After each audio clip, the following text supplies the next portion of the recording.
Hello there everyone, GrimmChorizo here, and welcome back to Wrestling Roundup, the show where I give you this week's wrestling news, rumors, and recaps. So let's start with the results from Monday Night Raw. So Seth Rollins started trashing Finn Balor, cutting a promo saying that Finn Balor wasn't even his real name, which was kind of an odd thing to say, and started just trashing the man he is and the legend behind his name. So Finn Balor retaliated by explaining the story behind his name, saying that the first part, Finn, is of a legendary warrior, and Balor, the Demon King. Basically, Finn was trying to psych Rollins out and explain who he is and why he should be afraid of him at SummerSlam. I thought this was cool. We saw more about the Finn Balor character than we ever did in NXT. Rusev and Lana were having a wedding party, and Roman Reigns crashed it, and it ended with Lana getting cake in her face. Of course. Sasha Banks defeated Dana Brooke, which means that Dana Brooke is banned from ringside for the match between Sasha and Charlotte at SummerSlam.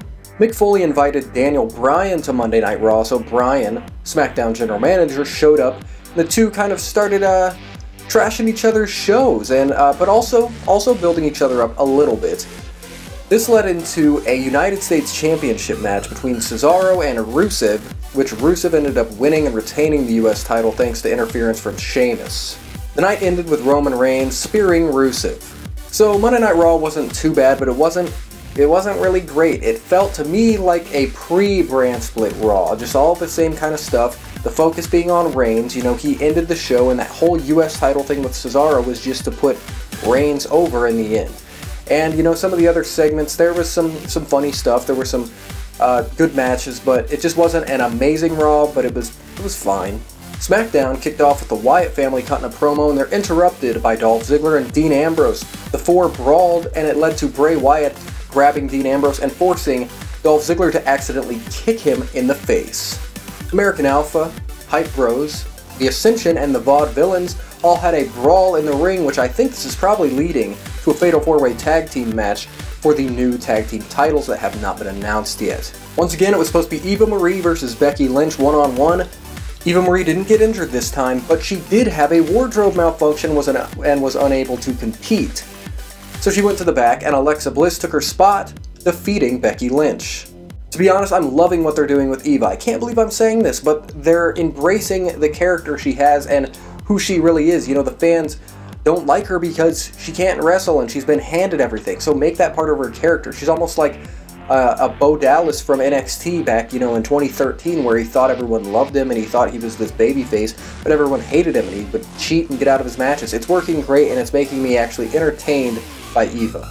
Heath Slater did not earn a SmackDown contract as he was defeated by Rhino. However, after the match, Bryan and Shane were wanting to give Heath Slater a contract due to his heart and determination. However, Heath Slater told them to just basically fuck off, so he didn't get the contract. And in the main event, Dean Ambrose and Dolph Ziggler defeated Bray Wyatt and Eric Rowan in a tag team match, and then Dean Ambrose left Dolph Ziggler laid out with dirty deeds. So pretty good episode of SmackDown. I'm going to say that the winner of this week goes to SmackDown.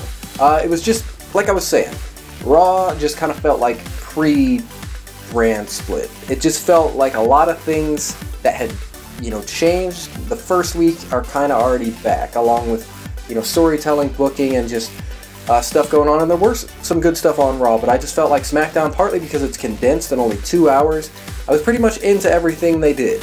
So NXT TakeOver Brooklyn is a week away, and here is the card as of right now. Samoa Joe versus Shinsuke Nakamura for the NXT Championship. Asuka versus Bayley for the NXT Women's Championship. The Revival versus Johnny Gargano and Tommaso Ciampa for the NXT Tag Team Championship. Bobby Roode versus Cien Almas. Austin Aries versus No Way Jose. And the debut of Ember Moon. Some new matches have been added to SummerSlam, including Rusev defending the United States Championship against Roman Reigns, The New Day defending the WWE Tag Team Championship against Luke Gallows and Carl Anderson, and Enzo and Cass versus Chris Jericho and Kevin Owens.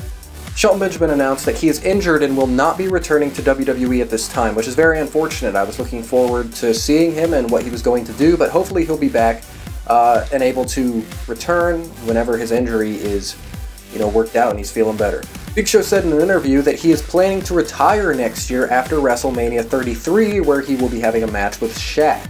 I say if that's true, good for Big Show, because You know, he has done a lot, but for the past few years, he's just been getting stale, and I respect the guy, and he's done a lot of things. I used to really like him, but lately there's just not that place for him. It needs to be the chance where these older guys leave and these newer guys can take over. Let someone like, you know, a newer big guy like Braun Strowman take over, or at least get the shot.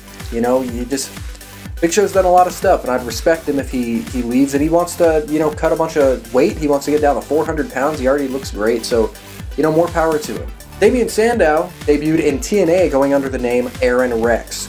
So good for Sandow also, you know, going to a place that will use him better than WWE did, realize his talents, and make him a star like he should be. So, you know, good luck to Aaron Rex. So thanks for watching this week's episode of Wrestling Roundup. I hope you enjoyed, and I hope you'll come back next week, and be sure to tune into Wrestling Roundup next week, as well as my predictions for NXT TakeOver Brooklyn and SummerSlam. So I'll see you guys later.